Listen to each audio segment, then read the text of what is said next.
नाम दुर्गा जपसर है। मेरा विषय हिंदी है। आज हम हिंदी पढ़ने वाले हैं। विषय हिंदी।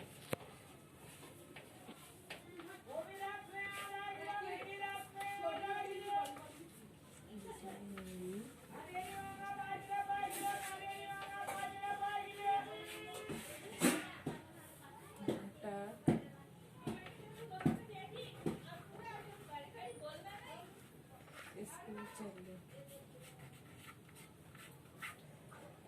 बेटा,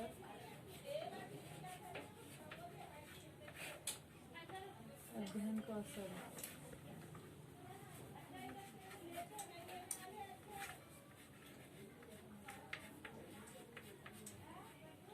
अध्ययन कौशल, वर्ग 7। स्कूल चलो। स्कूल तो सब बच्चों को मालूम ही, सब बच्चे स्कूल जाते हैं। उसमें एक पार्ट बनाया हुआ है, स्कूल चलो। आखिरी बच्चा भी रिक्शा से उतरकर चला गया। भरतू की ड्यूटी खत्म हो गई थी, लेकिन अभी पूरी तरह नहीं। साइकिल रिक्शा की सीट से उतरकर उसने पीछे झांका तो अंदर एक किताब पड़ी दिखाई दी।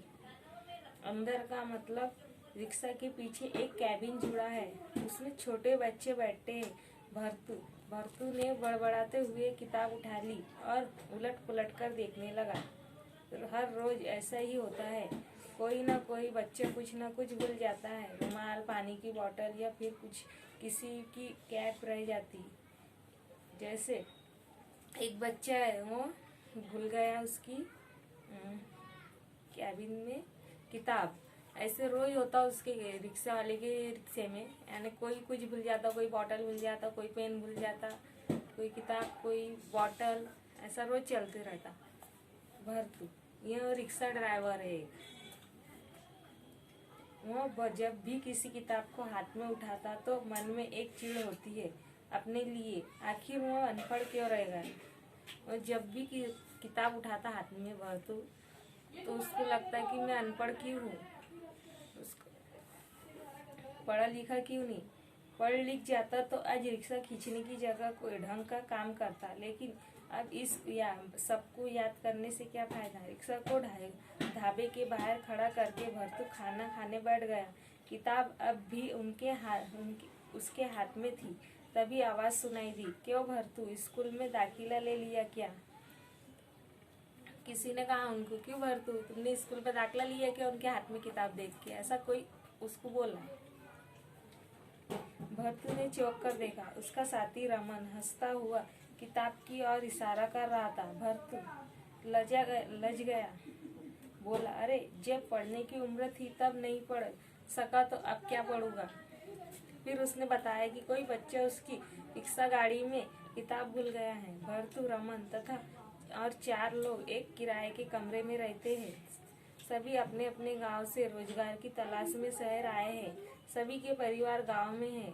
वे उनको पैसे भेजते रहते हैं। रमन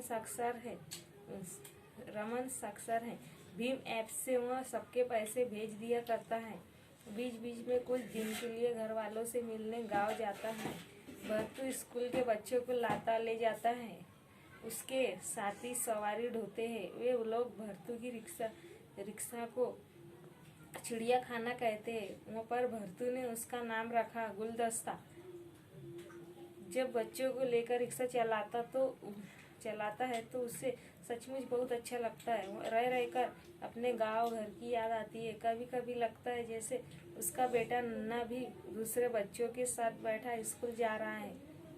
ऐसा उसको लगता है रिक्शा वाले को।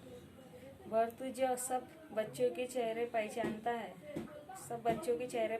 है, पर उसे याद नहीं आ रहा था कि किताब किस बच्चे की थी। वैसे किताब पर नाम लिखा था, पर भरतू को पढ़ाई कहाँ आती है।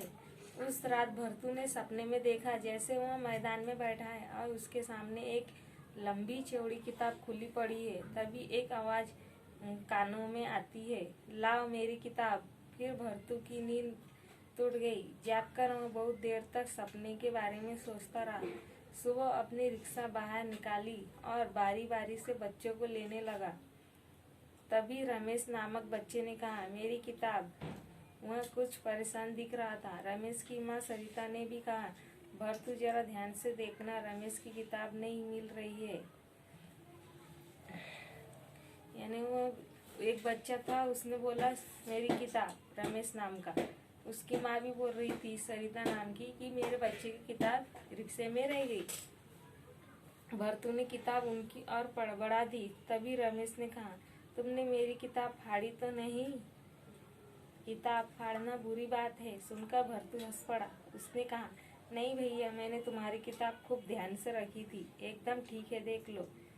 रमेश की माँ सरिता देवी भी हंस पड़ी। उन्होंने कहा, भरतू को जो बात मैं इसे समझाती हूँ वही इसने तुमसे कही थी, बुरा ना मानना। ऐसा उसकी माँ ने कहा। सारा दिन भरतू उसी किताब के बारे में सोचता रहा। दोपहर में रमेश को उसके घर के बाहर छोड़ते हुए भरतू ने कहा, क्यों भैया, जो तुम पढ़ते हो उस मुझे भी पढ़ा दो, मैं क्या टीचर हूँ जो तुम्हें पढ़ाऊँ? रमेश बोला, मेरे टीचर बन जाओ ना रमेश भैया, जो फीस मांगो दूंगा। भरतू ने हंसकर कहा, ठीक है, कल पढ़ाऊंगा। क्या पढ़ाओगे? ए बी पढ़ाऊंगा, कहकर रमेश माँ के साथ घर में चला गया। भरतू मुस्कुराया तो सरिता देवी भी हंस पड़ी। अगले दिन रमेश ने भरतू से कहा, भरतू भैया, आज मैं तुम्हारे लिए ए और बी लाया हूँ। और उसने बस्ते से निकालकर एक सेब और गेंद भरतू के हाथ में थमा दी। भरतू कुछ पूछता इससे पहले रमेश ने कहा, देखो ऐसे पल भी 20 से बॉल। भरतू ने कहा, रमेश भैया, क्या रोज ऐसे ही पढ़ाओगे? रमेश ने कहा, हाँ, और माँ के साथ घर में दौड़ गया। भरतू सेब और गेंद को हाथ में लिए खड़ा रह गया। उसने सोचा, कल दोनों चीजें वापस कर देगा। उस रात तक ए और बी से खेलते रहे भरतू और उसके साथी। उनके बीच देर तक गेंद और सेब इधर से उधर उछलते रहे। कमरे में हंसी गूंजती रही। शायद इससे पहले ये लोग इतना कभी नहीं हंसे थे।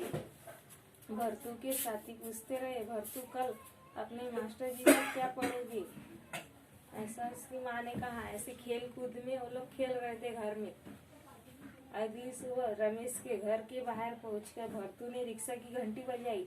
कुछ देर तक कोई जवाब नहीं मिला। फिर रमेश की माँ सरिता देवी बाहर निकल कर आई। उन्होंने कहा, रमेश आज स्कूल नहीं जाएगा, उसे रात से बुखार आ रहा है। सुनकर भरतू को एक झटका सा लगा।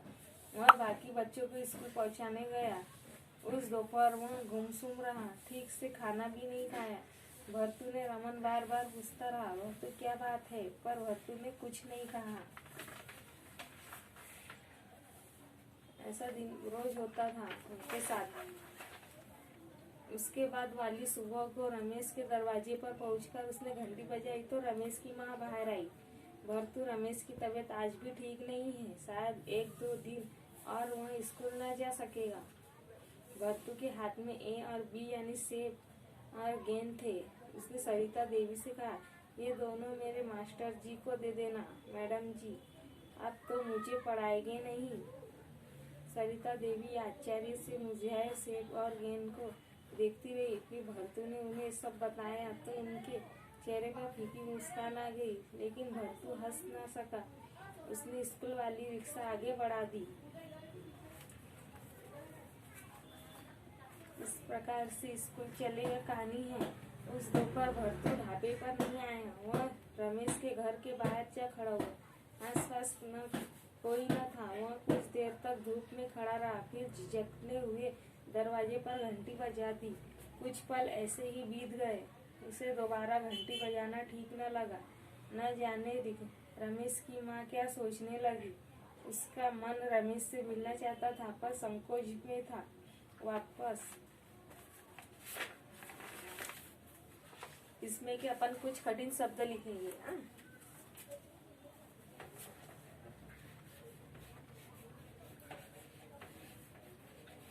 दाखिला यानी प्रवेश।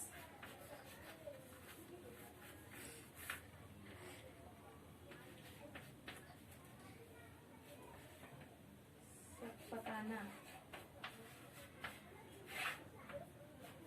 डरना, रुक लाना।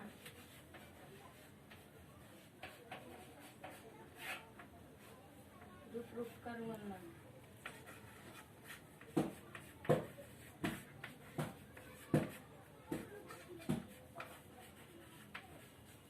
इसमें की कठिन शब्द है।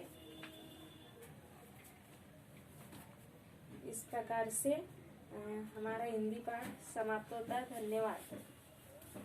बंद करना उसको।